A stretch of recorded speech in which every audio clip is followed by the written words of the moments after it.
तो method number 2 जो है हमारा वो उसका नाम है रिड्यूसिंग बैलेंस मेथड, और ये उन तरह के एसेट पे अप्लाई होता है जो कि पहले साल ज़्यादा फ़ायदा पहुँचाएँ और उससे अगले साल कम फ़ायदा और उससे अगले साल कम फ़ायदा पहुँचाएँ। इसका एग्जाम्पल है कंप्यूटर।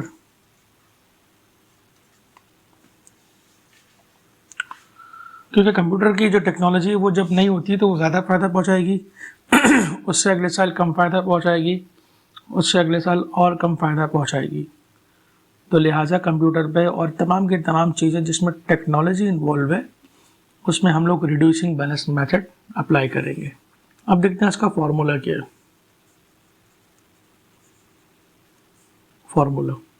इसका फॉर्मूला है depreciation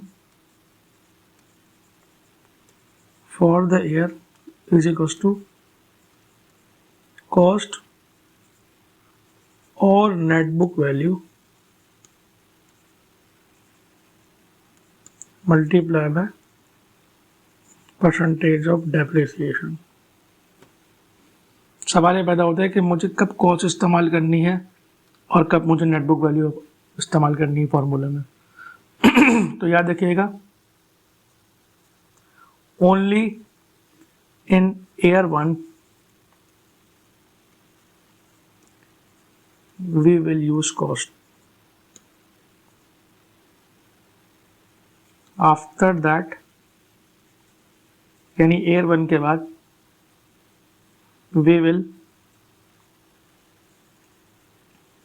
always use net book value. अभी हम जब क्वेश्चन करेंगे तो ये और ज़्यादा बेहतर समझ में आएगा, तब मैं दोबारा इस चीज़ को लिंक कर दूंगा कि इसका मतलब किस तरीके से एलैबोरेट कर दूंगा उसको सवाल करते हुए आने वाली वीडियोस के अंदर इंशाल्लाह। अब हम देखते हैं मेथड नंबर 3। पहला मेथड हमने कौन सा देखा था? Straight line method. देखिए ये रहा, स्ट्रेट लाइन मेथड करा था पहले। उसके बाद उसके हमने 2 देखे थे फॉर्मूला। फिर हमने मेथड नंबर 2 देखा, रिड्यूसिंग बैलेंस मेथड। अब जो थर्ड मेथड है, मेथड नंबर 3, उसका नाम है revaluation method.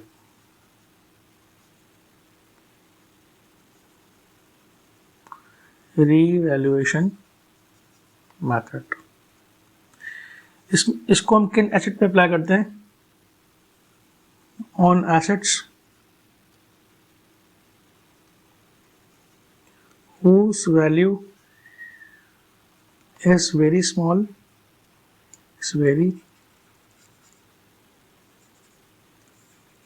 and can't be depreciated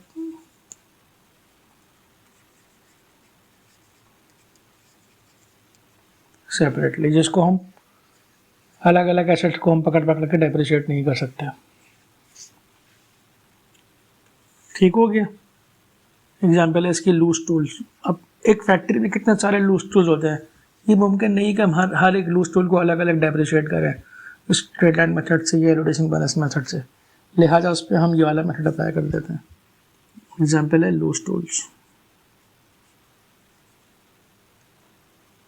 उसका फॉर्मूला क्या है? फॉर्मूला है इसका ओपनिंग स्टॉक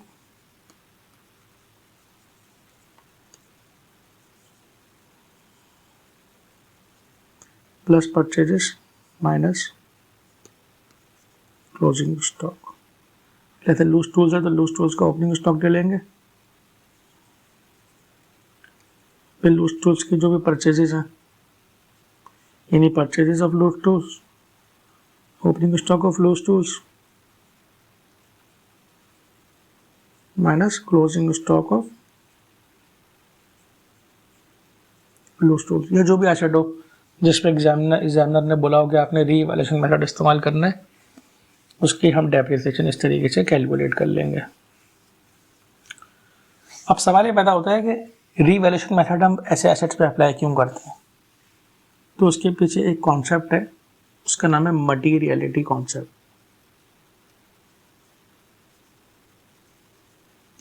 मटीरियलिटी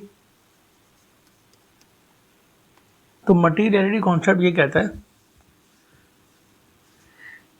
कि भाई हर बिजनेस के लिए, मैं आपको समझा देता हूँ कॉन्सेप्ट क्या है मटीरियलिटी कॉन्सेप्ट।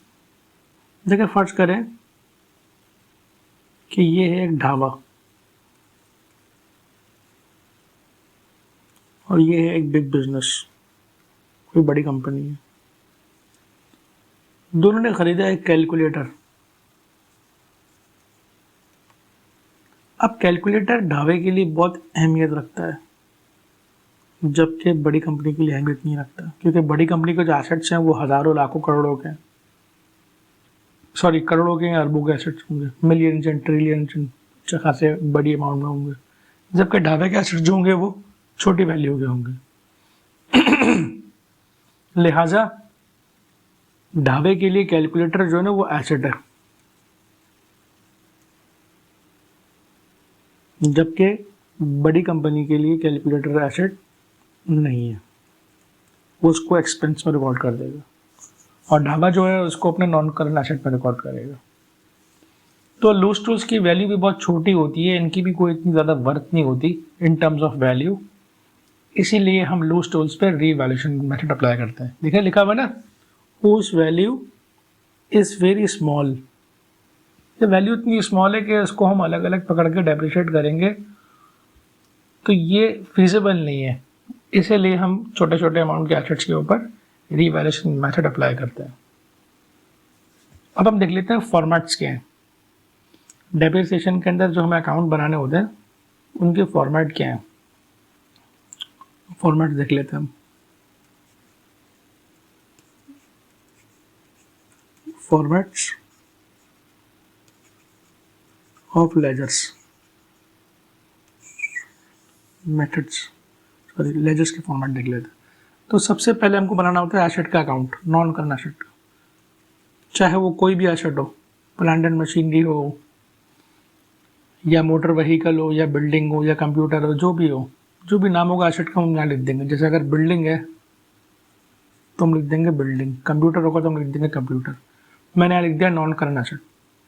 सबसे पहले हम यहाँ लिखते हैं बैलेंस बीडी, यानी साल के शुरू में कितने के मेरा नॉन करंट एसेट पहले से कितने मौजूद हैं। फिर आ जाता है बैंक। ये बैंक का मतलब होता है कि मैंने कितने के परचेज किए during the year, purchase of non current asset. फिर यहाँ पे आ जाता है डिस्पोजल, फर्स्ट करें मैंने 50 के डिस्पोजल कर दिए, यानी कि मैंने एसेट कितने के बेच दिए। और एक बार याद रखिएगा यहाँ पे आती है ओरिजिनल कॉस्ट। ये ओरिजिनल कॉस्ट आती है, इसका मतलब क्या है, ये जब क्वेश्चन करेंगे तो आपको समझ में आ जाएगा। फिर हम टोटल कर लेते हैं, टोटल आ गया 200, टोटल 200 यहाँ पर भी होना चाहिए, तो यहाँ पे कमी कितनी है 150 की, इसको हम बोल देते हैं बैलेंस CD। और जो CD है ये फिर BD बन जाएगा। मैंने बताया था बैलेंस CD को हमेशा BD बनाना, ये हर वीडियो में बता रहा होता हूँ मैं, जब भी लेजर्स के बताता हूँ मैं बताता हूँ कि CD को BD बनाना है। तो ये हो गया आपका पहला लेजर नॉन करंट एसेट का जो हम बनाने के लिए आता है।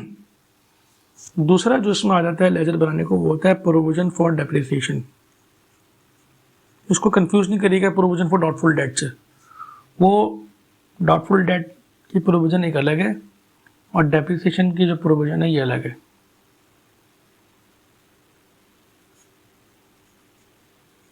प्रोविजन फॉर डेप्रिसिएशन, इसका बैलेंस भी दिया आएगा क्रेडिट में। फर्स्ट करेंगे 100 आ गया $, यानी साल के शुरू में हमारे पास कितना प्रोविजन था। उसके बाद यहाँ पे आ जाता है इनकम स्टेटमेंट, यानी कि ये होती है डेप्रिसिएशन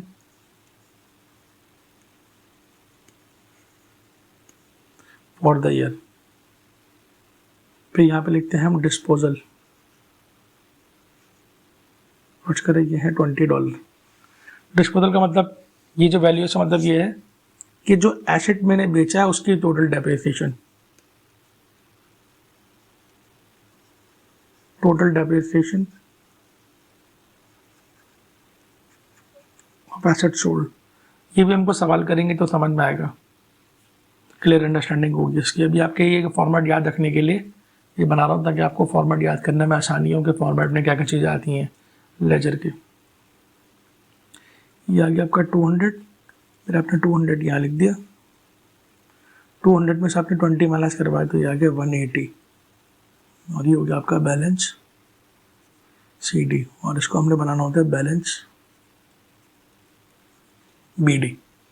तो ये आपके दूसरा लेजर हो गया।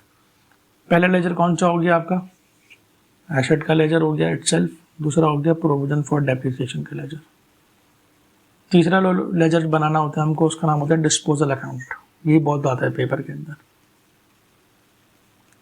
डिस्पोजल अकाउंट, डिस्पोजल अकाउंट में 4 चीज़ें आती हैं। पहली चीज़ नॉन करंट एसेट, यानी कि ओरिजिनल कॉस्ट। ये देखें ये क्रेडिट हो रहा है, ये क्रेडिट साइड है, मैंने बताया था आपको, ये होती है डेबिट साइड। देखिए ये क्रेडिट है ना, इसका डेबिट ये रहा। देखिए अमाउंट मैंने सेम लिखी इसलिए ताकि आपको आसानी हो समझने में। यानी जब एसेट बेचते हैं तो एसेट के अकाउंट को कर देते हैं क्रेडिट और डिस्पोजल अकाउंट को कर देते हैं डेबिट। दूसरी चीज़ जो इस अकाउंट में आती है वो होती है प्रोविजन फॉर डेप्रिसिएशन। इसके अमाउंट लिख देना 20। देखें ये वाली एंट्री, जब एसेट हम बेचते हैं तो उसकी टोटल डेप्रिसिएशन को हम प्रोविजन फॉर डेप्रिसिएशन के अकाउंट में डेबिट कर देते हैं और डिस्पोजल के अकाउंट में क्रेडिट कर देते हैं। तीसरी चीज़ जो आती है इसके अकाउंट में, डिस्पोजल के अकाउंट में, वो होती है बैंक। यानी कि एसेट हमने कितने का बेचा, sold value of non current asset. ये सारे मैं सवाल भी करके दिखाऊंगा तो और भी क्लियर हो जाएंगे आपको। फर्स्ट करिए एसेट मैंने बेचा है $60 का। तो अगर हम गौर करें तो डेबिट साइड पे हमारे पास टोटल कितना है 50, क्योंकि ये एक ही फिगर है 50, और क्रेडिट साइड पे कितना है हमारे पास 60 + 20 तो 80। तो हैवी साइड ये हो गई, 80 यहाँ लिखा, फिर 80 यहाँ पे आ जाएगा।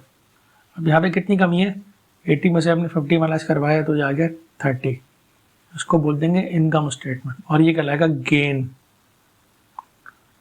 यानी एसेट बेचने पे हमें फ़ायदा हुआ है। अगर सिचुएशन उल्टी कर दें, फॉर एग्जांपल डिस्पोजल अकाउंट में यहाँ एक और बनाता हूँ और ये फिगर लेता हूँ, नंबर 1 पे ले लेता हूँ मैं नॉन करंट एसेट, और इसके अमाउंट मैंने ले ली $50, यानी एसेट की ओरिजिनल कॉस्ट 50 है। दूसरी चीज़ जो है प्रोविजन फॉर डेप्रिसिएशन फर्स्ट करें वो 20 है, लेकिन हमने एसेट बेचा कितने का है, फर्स्ट करें $10 का बेचा। तो अब देखें डेबिट साइड भारी है, 50 यहाँ पे आ गया, फिर 50 हमने यहाँ लिखा। 50 में से मैं 20 और 10 यानी 30 माइनस कराऊँ तो आंसर आया 20। इनकम स्टेटमेंट यहाँ पर आ गया, और ये कहलाएगा लॉस। तो चौथी चीज़ जो है वो लॉस है या फिर गेन है। अगर इनकम स्टेटमेंट यहाँ पे आया तो ये गेन कहलाएगा, और अगर इनकम स्टेटमेंट यहाँ पे आया तो ये लॉस कहलाएगा। इसकी मिसाल ऐसे मैं आपको और समझा देता हूँ। अच्छा, डिस्पोजल अकाउंट हम बनाते कब है, जब हम एसेट बेचते हैं, when we sell the asset. कौन सा एसेट, नॉन करंट एसेट। जब हम एसेट सेल करते हैं तब हम बनाते हैं डिस्पोजल अकाउंट। क्यों बनाते हैं, टू फाइंड गेन और लॉस ऑन डिस्पोजल, कि एसेट बेचने में हमें फ़ायदा हुआ है नुकसान हुआ है। अच्छा, फर्ज करें अगर दोनों साइड बराबर हो तो इनकम स्टेटमेंट नहीं आएगा। इसका मतलब एसेट बेचने पे ना मुझे फ़ायदा हुआ ना मुझे नुकसान हुआ। तो ये है 3 लेजर्स जो कि इस टॉपिक से रिलेट करते हैं मेनली। पहले नॉन करंट एसेट का खुद का अकाउंट हो गया, दूसरा हो गया प्रोविजन फॉर डेप्रिसिएशन का अकाउंट, और तीसरा हो गया आपका डिस्पोजल का अकाउंट। अब इंशाल्लाह अगले क्लास में हम इसका क्वेश्चन भी करेंगे। Thank you.